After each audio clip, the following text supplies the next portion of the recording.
Imagine if the years after 50 could be the very best of your life. This is Robert Manni, host of Guys TV. And this week, my very special guests are experts to help you master the second half. I've got Silke Schwarzkopf, Nick Lituanio, and Rick Higgins right here on Guys TV. You can also catch me on KCAA in Southern California every Wednesday evening, and also on Guys Radio, my worldwide podcast. Guys TV, Guys Radio, thanks for your support. Okay, Guys Radio, we're in the interview portion of our show, and I have a special show today. I've got three friends, I will call them, and acquaintances, if you will, and people I've worked with.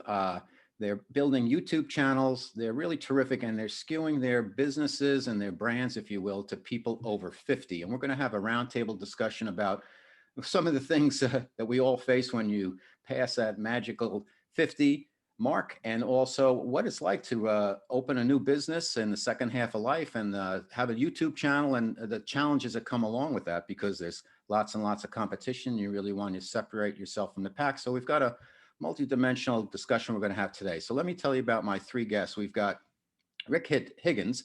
Rick, raise your hand. All right, so we've got author, multimedia creator. He's a life coach. He hosts a successful lifestyle YouTube channel and podcast called Mastering the Second Half, and he's the creator of an online self-development book and soon to be an online course, 21 Days Towards Life Mastery. Wow, that's fast. We'll get into that. Aside from YouTube and travel, his passions include volunteerism, motorcycles, and anything that costs a lot of money that can get him into trouble. Love it. We've also got Nick Lituanio, YouTube creator, personal trainer. His channel is Disrupt Retirement. Raise your hand, Nick, whose goal is to inspire you to create the post-work life you want. Nick encourages you to kick down doors and break some rules about what over 50 lives should look like. He shares his experiences around navigating his post-work transition and shares relevant and fun moments from his life as an example of how one man is doing it. So don't let outdated retirement stereotypes dictate your post-work life. Take the bull by the horns and create the life you want. And we also have none other than the one and only Silke Schwarzkopf. She is the creator and host of Second Act TV. Hello, Silke. A YouTube channel that's growing and growing. It's focused on recreating and living your life to the fullest after 50. She's a seasoned producer. She owned and operated an award-winning production company for 20 years. And shortly after her 50th birthday, she took a huge leap of faith, left an unfulfilled 25-year marriage, and returned to her hometown in Southern California to pursue the development of original programming, most pertinent to her evolving reality, starting over after 50. And Second Act TV was born, and as the executive producer and host, she's living her motto, it's never too late to be the person you always want to be. Thank you, my friends, for being my special guests on Guys Radio and Guys TV. How are you today? Wonderful. Well, great, Robert. Thanks for having us on. Doing well, Robert, and really thank you for having us on. All right, let's start with Nick. I want to go around the room real quick just to level set. Tell us, I gave an introduction, but tell us a little bit about what you're doing now. What inspired you to launch your brand, and how that's going for you, and what makes you a little bit different? Sure thing, Rick. I had been the lead at a creative agency for most of my career, and I sold that agency about 18 months ago. And I always had a love of fitness and taking care of yourself. And when I looked around at the fitness space in general, and specifically the over 50 fitness space and retirement space, I didn't like what I was seeing. I don't think that the way that my father retired is the way that I should be retiring. And because I had this familiarity with creating content, YouTube seemed like a perfect place for me to hopefully be able to get a message out there that is positive, to show examples of how maybe to disrupt the idea of retirement and live a different life. And I just really love the idea of reaching people and being able to impact their life in a positive way. Fantastic. Let's move over to Silke and Second Act TV. Well, a lot of what Nick said is true for me as well. I live what I bring you, which is one of our taglines. Shortly after 50, as you said in my introduction, I left an unfulfilled marriage. And the way I came to that was coming back to California. I was in Texas at the time, and reconnecting with old high school friends. And as we started talking about our life and our current situations, the four of us were all married at the time. There were so many issues that I felt I was alone in. One, being unhappy, it felt, feeling like I'm crazy, wanting to leave a 25-year marriage. Two, all kinds of issues with your body, with sexual health is a big part of what we do. A lot of stuff that people don't talk about, and you don't know how to bring it up. And the more that came to life, the more, again, being also in the production space, I thought YouTube would be a great place to start that conversation, start difficult conversations there where people don't know, where to go to get these answers. That's kind of it in a nutshell. Okay. All right, Rick, mastery of life over 50. The thing I love about Rick most is that he is really Rick. He's really authentic and is just really likable. So tell us, my friend, what's going on? Well, thanks for Robert for having me on. Basically, I originally started out following the tried and true American path of career, get married, have kids, buy a house, buy a bigger house. And by the time I hit my 50s, I just realized I was on the wrong path. And it's great for some people. It wasn't for me. And I wanted to rediscover my creative side. And what they say when you start a YouTube channel is, sell your passion, pitch your passion. And my passion was all the questions that I had. I'm 50. How do I restart? What do I redo? And so I figured there's got to be some people out there that are in the same boat. It's not a midlife crisis, but it's a midlife realization of where do you want to take your life? We always have an opportunity to go somewhere. And my channel and I are basically trying to figure that out. Mhm. Okay, great answers. And I love the fact that you're all kind of part of service, really helping people. And I think it's terrific. Let's get into some personal stories here. For each one of you, what has been, and let's start again with, we'll start with Silke this time. What has been your greatest personal challenge since turning 50 or 60 or whatever age you are? We know everybody here is over 50. Yeah. I wish I was still over 50. The biggest challenge with the YouTube channel, or just in life in general? Life challenge. Life challenge.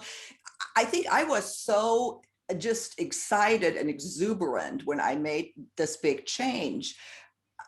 It was a rebirth. I felt like a kid again. I became in the best shape of my life. I started running marathons.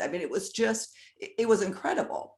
And the biggest challenge has been to maintain that, I think, staying positive. And when things go bad, questioning yourself, because I truly did. I took a lot of chances, all stuff that we talk about on the channel. We have lots of content experts on that talk about recreating life, et cetera, et cetera. And I think that's a big challenge for a lot of people is, taking that step and then keeping it going and keeping positive. Okay, Nick? I'm going through it right now. The truth of the matter is I stopped working 18 months ago, and I am in that transition phase. I went from running a very successful agency where I was on 24/7. It was go, go, go, go. And now that I don't have that level of activity, my monkey brain can get the best of me. So one of the things I'm doing on my channel is sharing my personal experiences about this transition. For me, it's about doing the things that I always said I would do, but never really did because I had a whole bucket full of excuses. The fitness part of that plays because I figure I might have another 25 to 30 years on this planet. And if I really want to enjoy this time that I have left, taking better care of myself is pretty critical to doing the things that I want to do. So I don't have it figured out. I have some pretty good ideas and I'm learning things along the way. And that's really what I share with my audience, and the people who I hope to attract to my channel are people who are kind of, maybe they retired early or are newly retired and trying to figure this out and turn it in a way that is going to work for them. Got it. Okay, Rick Higgins, what has your personal challenge been like since you turned 50? You're rolling. I know you're digging the bikes, you're digging your drinks, you're in Florida, you're having a ball. So have you done any, I mean, what's been the biggest personal challenge for you since turning 50, buddy? Self-love.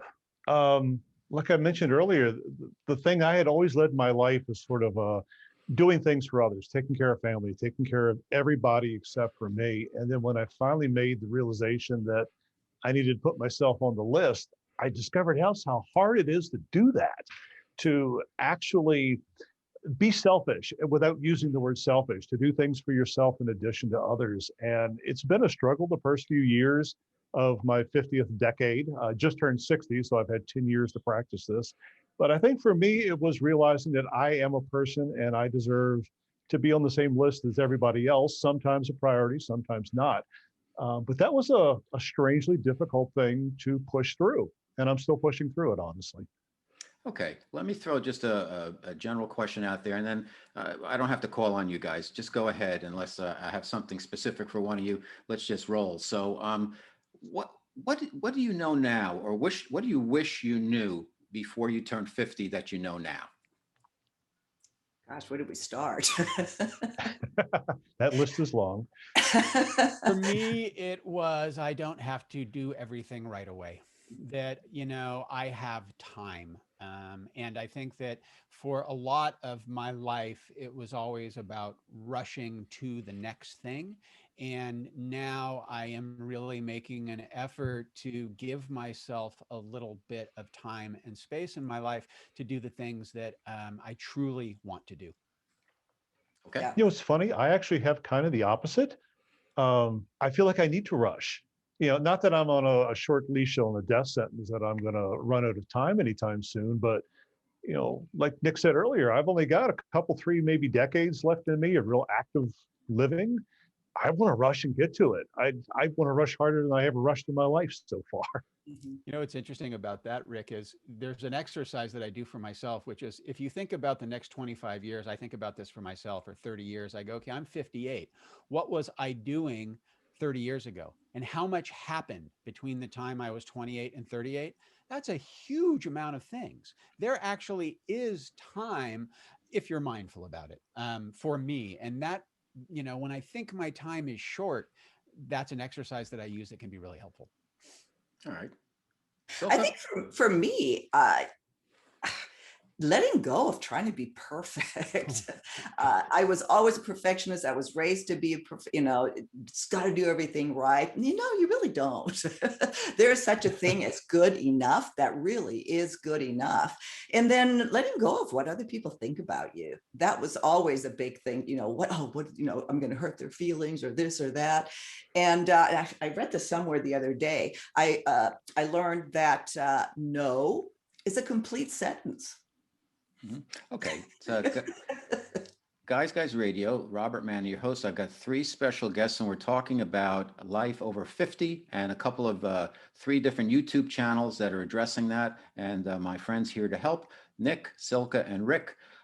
What specific things are you guys doing differently now? Maybe it's a diet, drinking, fitness, work. Have you taken up any different modalities, meditation, Reiki, whatever, anything different? What are you guys doing different now that you didn't do before? Specifics.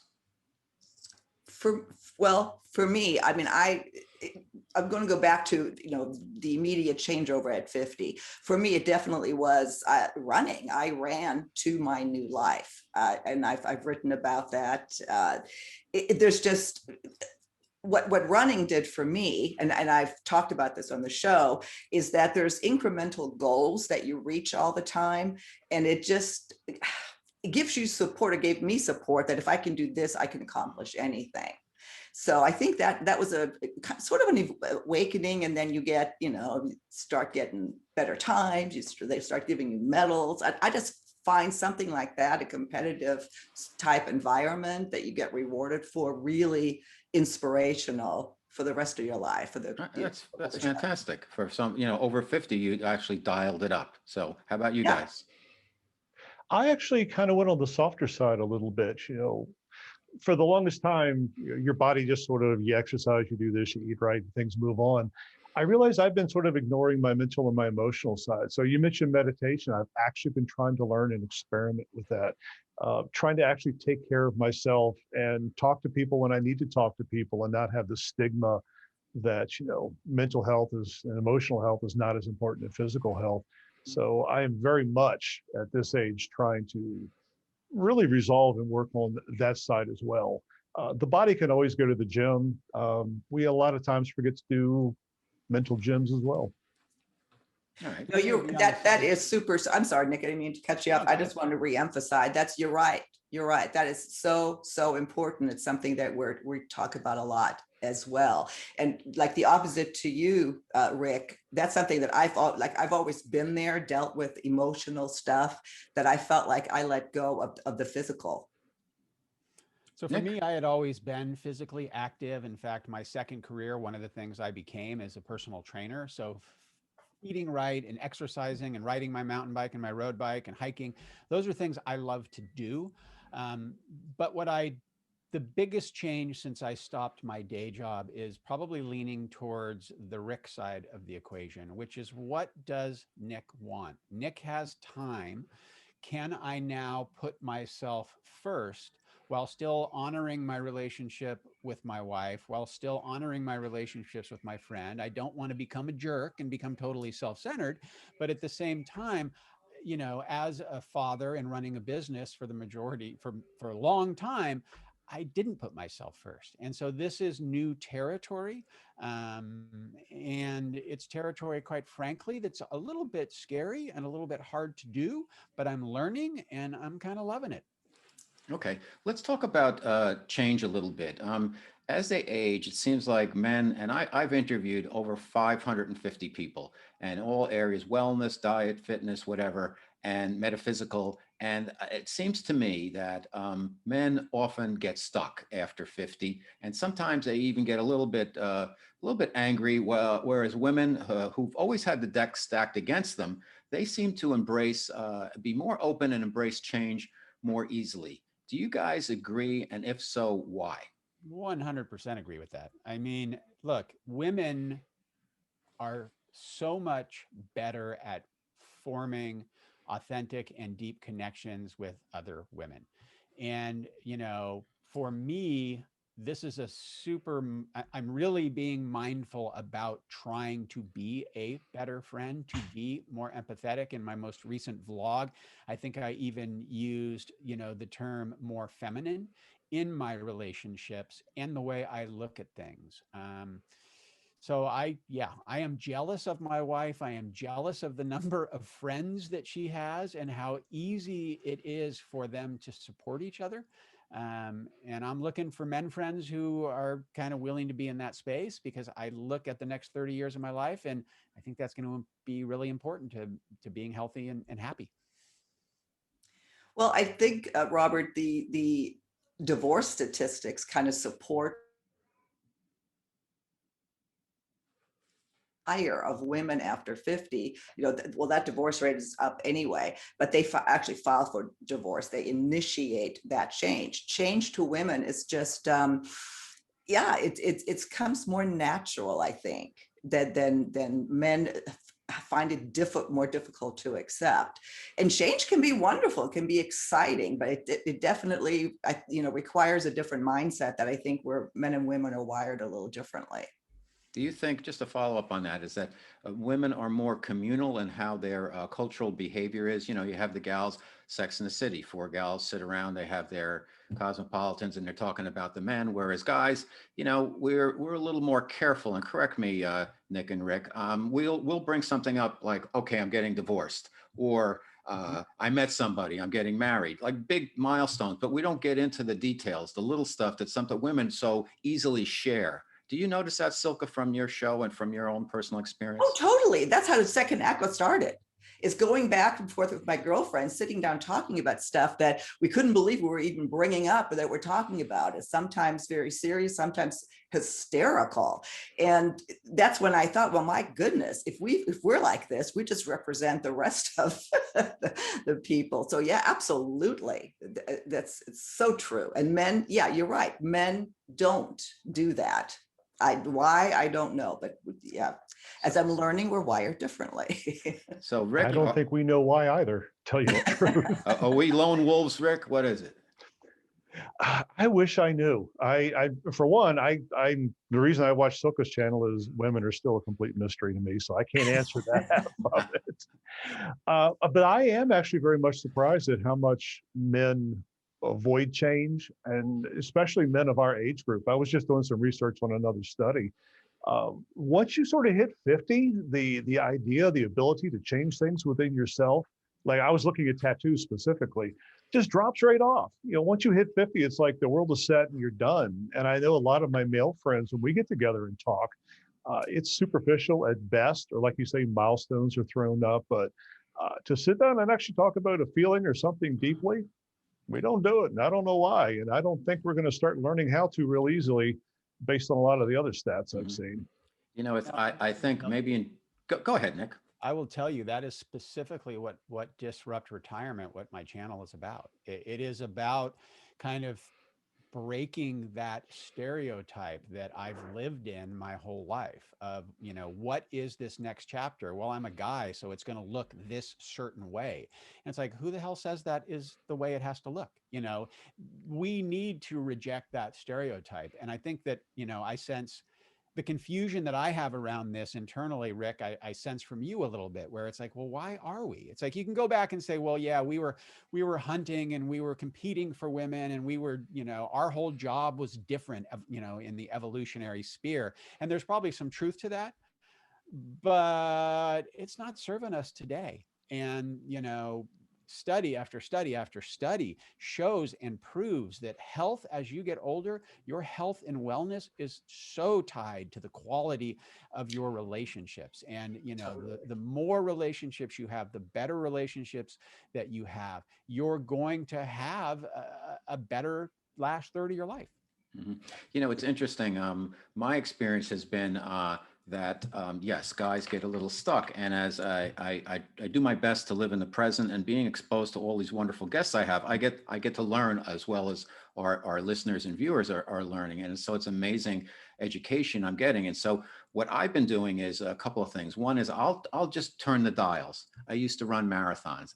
My body said no more, so I'll run 5-6 miles, something like that, a couple of times a week. I used to drink for my job, in that I was in the spirits business in advertising and marketing. So we had to entertain a lot. And now that I'm out of that, I've dialed it down, and then I stopped. And it's just, and then I added meditation in. So I dialed that up. And first I did it every so often. And now I make sure I do it first thing every morning. So it's just a matter of clicking the dials here and there to be more present and be with myself in a comfortable way. And I've also noticed, and I'd like to get your thoughts on this, team, is that some of my friends, my old friends, okay, they're my old friends and they're going to be who they are, and I love them. But I don't necessarily relate to them the same way I might have 20 and 30 years ago. We were running around going crazy in New York, and they may have seen a shift in me. And at first it might have been jarring. And now I think they realize, hey, you know what? This is just the way he's going now. What has your experience been as you've made your change by making the turn into 50, doing the work you're doing and relating to other people that you knew in the past and now, and then finding community moving forward? Can I say one thing before? Sure, of course. I think, and for those listening, you, Robert, of course, you're a regular on our show. We've had Nick and Rick on a bunch of times. So and one thing with you, and one of the reasons I have you guys on, is because you're not typical. You represent an evolution in men as we age. And I think that's what we're trying to do is break those stereotypes that yes, it's not a downhill slide.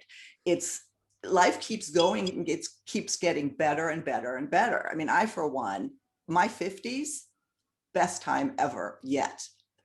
And so, I mean, I'll let you guys talk Great. about that, but I did want to say you're not, Robert, especially, you know, you with what you've been doing and the changes, and you're not the typical male, but you can teach a lot. Well, I'll take it as a compliment. Thank you very much. But I'm inspired by what you're doing, and also by Nick and Rick. They're doing wonderful work. So go ahead, guys. I think I'll take a jump in this because I might be the outlier here. When I turned 50 and decided to refocus my life in another direction, I physically did it.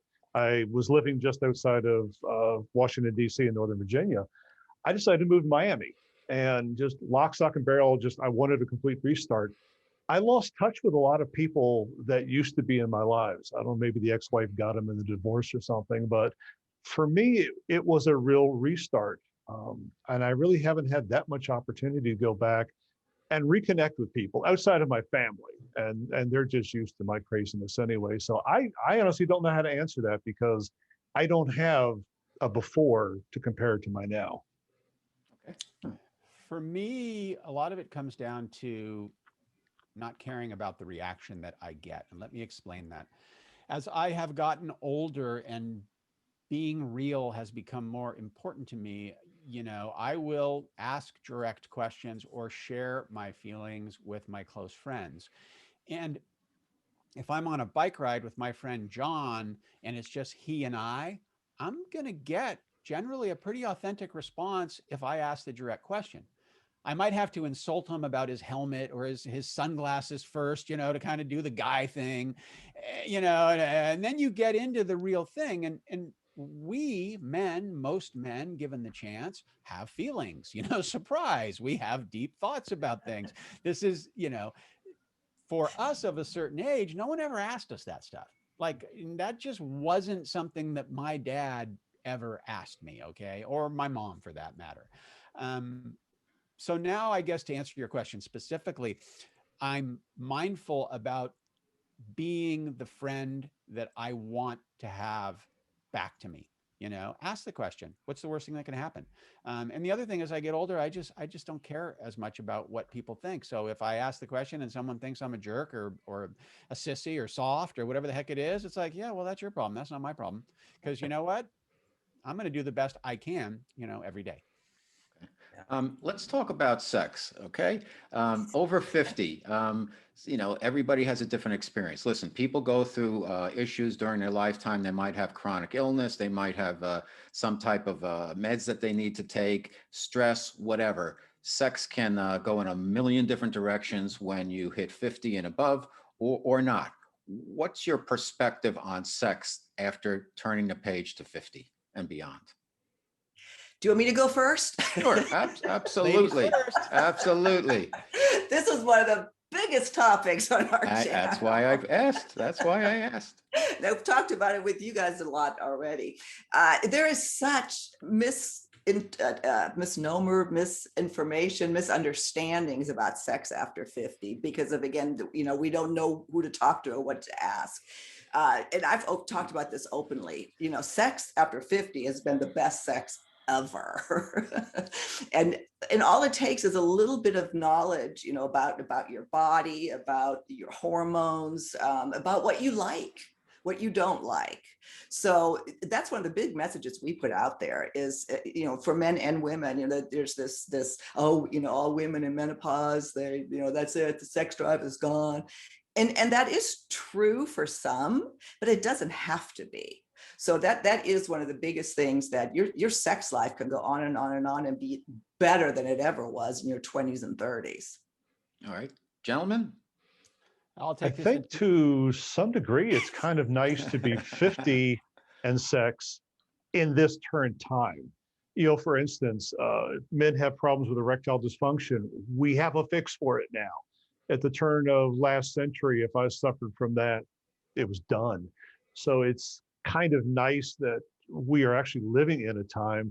And I think it's kind of cool that men who are 50 now, and maybe they'll be more open to exploring what the reasons are of why they may not physically be able to do what they used to do. And so for me, I think it was a really good meeting of my age versus where medical science actually matched up with me. Mhm. Well, one more thing before Nick, it's that's another misnomer or something that we need to fix is the whole thing about penetrative sex. You know, I don't want to get too specific or in detail here, but the intimacy and sex and all that can be just fantastic after 50, even with issues that you may or may not have. So again, it's Mhm. I don't see that as an obstacle. It's how you think about it up here. You can get past that part. So, I completely agree with you. I'm going to address both of what you guys had to say. So, the statement, give a guy a hammer, everything looks like a nail. Well, that's my fitness response to Rick. If your cardiovascular system is functioning well, if you're healthy, if you have taken care of your body and you're at a healthy body weight, guess what? Erectile dysfunction, the incident of it, it goes way, way, way, way down. All right. And if you want to have rock star sex, if that's something that you want to do, well, it helps to be able to have strong abs and chest muscles that, can allow you to be the rock star. So that happens, still, but being married for close to 30 years, I would say that the frequency goes down and the quality goes way, way up. And what Silke said about penetrative sex, to me, it's like finish line sex. You don't always, for guys, it's always about the finish line, right? It's always like, I got to get mine. And when you're focused on that, like you're 25 or 30 or 35, your whole mindset changes. And it doesn't mean you don't get yours, but bringing your partner there ahead of you is just so much more satisfying than when I was 25 and it was all about me. And because my partner of 30 years knows me so well, well, of course, sex is going to be better. Not only are we intimate, not only can we look into each other's eyes, not only can we laugh in bed, we also know the spots and how to touch each other. So we've learned a few things. So has been really, really great. I think I would like more of it, but I'm happy with what I'm getting, or what we're sharing, I should say. Okay. I think we could all agree, particularly the guys, that the biggest sexual organ is right here between your ears. And if we take care of that and we take care of our bodies, things hopefully will work. And if not, there's always help. That's one of the nice things about modern technology and pharmaceuticals, if you will. One other thing about the broad strokes of aging, and then we'll get into some specifics about launching your individual channels and how they're working out. Fear. What do you guys fear now that you've turned 50, if anything? Well, okay, so I'm 62, and so some of my questions or answers might be a little bit different than they were actually 10 years ago. Something I've noticed lately, and it's something we'll be covering on Second Act. Again, we live what we bring you, but there are more aches and pains. My running that gave me such joy has significantly declined. So there is a little bit of fear as to what is it going to look like? How do I need to manage the, that Robert, you and I are both, are interviewing the going into adult or elderhood, from adulthood to elderhood. That really hits home with me right now, is that, as we get beyond the 50s and more, how do we manage that? Fellas? Crickets I think from for the me, guys. it's a little, I think for me, it's a little bit, not so much fear as a cautionary tale, is that, for so many decades, I had this normal resting state, my normal being. And then when I made a decision to press forward and have a more productive and happy and enjoyable life, I sometimes worry that, if I don't continually force myself to live that life, am I going to fall back on my old ways, which is just sort of a horrifying idea to me, to undo the progress, to undo the joy that I'm bringing myself and hopefully to others. So I guess my biggest fear is, that this is going to stop, that, all the changes I've incorporated and I'm living, that, I'm going to hit 60, 70, 80 and just kind of be the old Rick. I'm okay with the physical part of it because I'm taking action and I know I'm going to age and my body's going to break down, but it's going to break down more slowly because I'm going to do my best to take care of it. And I'm at peace with that because, I've had injuries and I continue to have injuries and the stuff we all have. A real fear is being alone. And I don't mean being without wife, but not having as many robust relationships, friendships in my life. When I look forward and I see that old person who's alone, maybe no longer engaged, apologize for that. When I see those old people those older folks who are maybe alone and no longer engaged in their community or don't have those relationships, that's not something that I want. Okay. Let's shift the focus a little bit. I think we got a good overview on all the three of you turning 50 and beyond, and your perspective, which I think are all very healthy. And I commend you all, and that's why I invited you on the show to share some of your experiences, that it can be a real positive thing. Aging is different than getting old.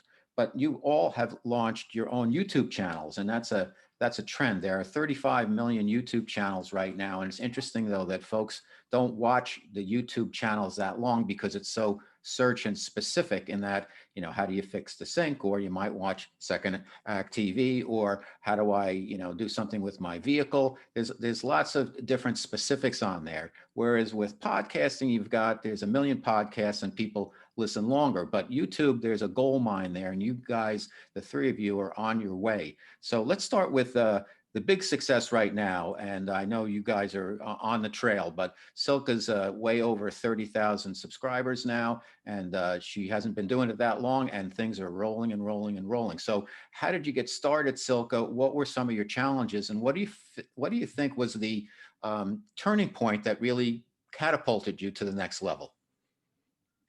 Well, how do I say this easily? I had a whole different vision at first for Second Act TV, and it kind of all came down to, in order to do this and to do regular content twice a week, I'd have to just simplify it.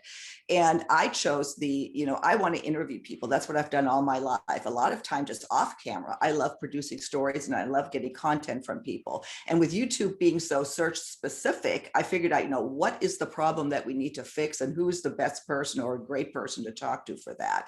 And so having all the, like you, just interviewing just hundreds of people consistently, that engages, that brings more people to the platform and has helped us grow. Certainly having certain, more high profile people, that helps, catapult to other levels as well. But I think it's really that asking questions, dealing, with that I know people have, and doing our best to supply those answers and the support they're looking for. What's been the biggest challenge? Something you're working on that you need to get over to get to that now next level above. You got to that first really breakthrough level, and now you want to get to that next level. What's the, I don't want to say it's a roadblock or anything, but what's the next hurdle you need to overcome? Mine is just, I honestly, I don't like social media. And that's what I need to do the most. I need to put all kinds of time there. Like, I've shut down my Instagram because it was hacked. I haven't done it again. There's a bunch of stuff that makes so much sense for me to just, again, go to that next level. And then it's partially it's time, partially it's an excuse. And that's the biggest hurdle is the auxiliary, stuff that goes into running these channels. Okay, Rick, let me ask you, because you're doing some interesting thing. You're teaching, you're setting up classes. You're really very experimental on there, and I give you a lot of credit because you try lots of different stuff, and you're actually using social media. You have conversations. You're like, I'm thinking about this. What does everybody think? I mean, you put it all out there. You're very comfortable in your own skin. So tell us about what the challenges have been getting started. Where do you think you are and what you need to do? I think the biggest challenge I have, there's so much stuff that I want to do. And in YouTube, if you want to be successful by YouTube standards, you're supposed to pick a niche, and then you down niche, and then you focus on something very specific. And I have so many things that I want to talk about. And like I said, I've always been very open. There's not a lot of boundaries on me where my personal life and my public life fit. So I think for me is having patience and just trying to drive forward into specific areas that people might be interested in. Like, we've been mentioning earlier, men don't talk much. So I try to talk to men of my age who are having questions that I am having in the hopes that they don't have to ask them. And so my biggest problem, my biggest hurdle is trying to figure out how to market that, how to pitch that, how to get that message in front of guys so that maybe they can see it and go, oh, and then they'll ask the next question and we can continue rolling. It's just getting over that hurdle, I think, for me. Yeah. One thing that I noticed, it's funny that you just cued that in me, Rick, is, I mean, I started the channel for women, and one of the goals was to get input from men, the answers that we wanted, let's ask men, but we never talked to men originally, and we have more of a male audience than we do female. So the guys are looking for this, how, I don't know, maybe the fly on the wall thing is the way ours was discovered, but now we're doing a lot more programming for, what men want to hear. Nick? Well, Robert, for me, it was the idea of removing the middleman to my audience. Being a certain age, the only way you could reach people before was by pandering to the widest number of people that you could. It was called the broadcast media. And, we all know, the major networks, that's how things worked. And I had always loved creating content. That's what I did for a living, but I had to do it for other people. And when the opportunity presented itself to find an audience about something I care deeply about and reach people to make change in their life, I was all in. And it was driven really by a lot of the images, the way that people over 50 are represented, the way the path to the end is supposed to be. There's a lot of common media misconceptions. And I think with you, with Rick, Silke, all of us, we are kind of blowing that up a little bit. It's like, yeah, no, it doesn't have to be that way. And the opportunity to find an audience is just kind of mind-blowing to me. And I get up excited to do it. Now, the hard part is exactly what you put your finger on.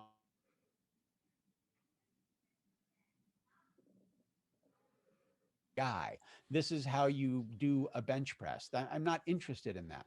I'm much more interested in giving people things that they can sink their teeth into and being someone on YouTube that they enjoy watching the content and they learn something from it. So as Rick pointed out, niching down, that's a way to grow. And I think I'm going to have to do that. So there's kind of this retirement focus right now, but over time, as I build an audience and I become bigger, I'm pretty confident that I'll be able to be a little bit more diverse in my subject matter.